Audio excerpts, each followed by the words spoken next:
I am Ferdinand Marcos, and I am the President of the Republic of the Philippines. I stand today on behalf of 110 million Filipinos. Hi everyone, hello universe, it's me again. Shout out sa inyo mga kababayan. Hello sa mga Marcos Lewis and supporters, Filipinos and OFW. Ayan guys, mayroon tayong good news for everybody.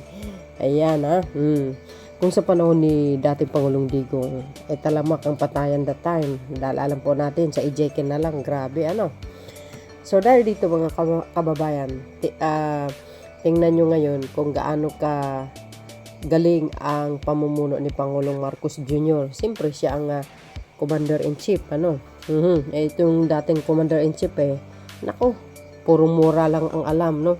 So maraming pulis na napasama, no, sa mga hindi magandang gawain, especially sa tinatawag na reward system, mga kababayan. Actually maraming pulis nga na nakakulong dahil nasasangkot sila sa mga illegal na gawain, mga kababayan. So dahil dito mga kababayan, ang sabi po dito, no, bawasan umano ang mga pasaway nang bumaba ng 21.71% ang antas ng kriminalidad sa Metro Manila sa loob ng 46 araw kumpara sa parehong panahon noong nakaraang taon.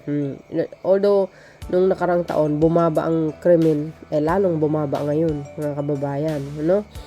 Ayan crime rate sa Metro Manila sumadsad. Ay wow, sana tuloy-tuloy na po yan So pag ibig sabihin, pag sumadsad ang crime rate, ibig sabihin guys nagtatrabaho ng maayos ang mga kapulisan, di ba? At siyempre ang ating mahal na Pangulo, yan ang instruction niya di ba? Ganun dapat ang pamumuno, hindi po yung bara-bara. Sabi po ng Abante crime rate sa Metro Manila sumadsad February 19, 2025. Agay, no? Congratulations naman sa ating mga kapulisan dahil nagtatrabaho sila ng maayos. Of course, kudos sa Marcos administration. Sabi dito guys, sabi na bawasan umano ang mga pasaway nang bumaba ang 21.71% ang antas ng kriminalidad sa Metro Manila sa loob ng 46 araw kumpara sa parehong panahon noong nakaraang taon. Ayan, inilabas na report ng National Capital Region Police Office, which is ang NCRPO, Chief Brigadier General Antonio Abirin, umaabot sa 667 600 focus crime incident ang naitala nila mula noong Enero 1 hanggang Pebrero 15, 2025. Di magandang news yan guys, no? Sa totoo lang, crime rate. So ibig sabihin, bantay sa lakay talaga ang ating mga parak, ang ating autoridad, mga best. Tuloy. Sabi dito, mas mababa aniya ito sa 852 krimen na naitala sa parehong panahon noong 2024. Although bumaba noon, di lalong bumaba ngayon. Di ba guys? Magandang balita yan. Dahil alam po natin, dekada naman maraming mga nangyayari sa bansa. Dekada na po yan. Pero, well, depende naman din sa namumuno kung paano po ang kanyang paraan para mapababa ang crime rate, no? So, alam po natin si PBBM talagang magaling mamuno talaga yan, no? In general nga Tuloy. Ayon kay Abirin, ang malaking ibinaba ng krimen sa Metro Manila ay resulta ng pinaigting na pagpapatupad ng Evil Active at Allied Policy.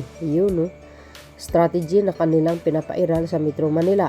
Pag magaling kasi ang Commander-in-Chief, natural, ang kanyang mga nasasakupan sumusunod yan kung anong magandang batas or anong magagandang way paano panatilihin ang kapayapaan sa lalawigan ng Maynila at pagbababa ng kriminalidad dyan sa lugar na yan. Dahil alam natin, Metro Manila, naku, pero dahil sa magaling ang Pangulo ng Pilipinas, iyan na po ang resulta, mga kababayan.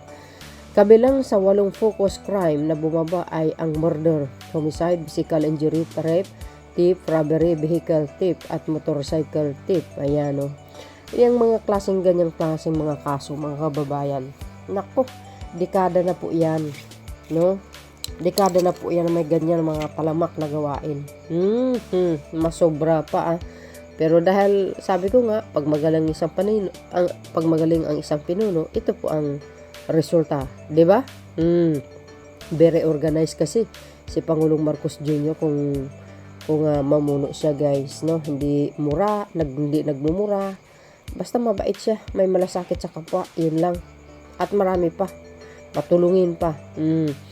Tuloy, pinakamalaki niya ang binaba sa mga kaso ng homicide na umaabot sa 50% noong 2024.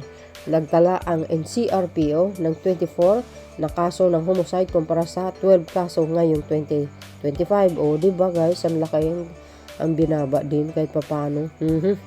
Samantala, 41.57% naman ang isinadsad sa mga kaso na rape mula sa 166 kaso noong 2024 na naging 97 na lang ngayong 2025. O, diba guys? O, you see, yung mga manyakol, aba, makisipag-asawa na kayo, oy. Kaysa maabuso kayo. Diba? Pangatlo naman, ang kasong physical injuries na bumagsak sa 38%, habang 34.62% naman ang ibinagsak sa mga kasong murder. O, diba? Mga kriminal mga yan. Diba guys? Hindi naman mawawala yan eh. Hindi lang sa Pilipinas na nangyari, buong mundo. Tuloy. Dahil dito, itiniyak ni Aberin na patuloy ang masigasig na kampanya ng NCRPO laban sa kriminalidad upang maging ligtas ang Metro Manila sa kamay ng mga masasamang loob. Dapat lang. Lalo na sa bandang Tondo, may mga doon guys, yung mga magnanakaw sa mga truck. Pumapasok sila doon kung ano pinaghuhugot nila. Grabe yung ganun, no? Mga bata pa pero well, kahirapan talaga din naman siguro sa buhay. Kaya sila ganyan. Either may bisyo sila. Ayun ang mahirap sa ibang Pilipino. Mahirap na nga. Tapos gumagamit pa ng bawal na gamot. Masaklap yun, guys, no? Ayun ba, siyempre, congratulations sa Marcos administration. Magaling ang commander-in-chief eh. At walang nasasangkot ng mga pulis sa mga reward system na yan. Di tulad ng panahon ni Dugas. Nako. Maraming pulis, guys, na napapasama, no? Sayang kanilang mga tungkulin. Ngayon nga maraming nakakulong eh. Di ba? So dahil dito mga best, no? Ay tuloy-tuloy po ang progreso ng pamumuno ni Pangulong Marcos Jr. Maraming salamat sa inyong watching. See you again in my next upload video. Bye bye bye and babus. God bless Philippines. Congratulations sa PNP at sa lahat ng ating mga autoridad.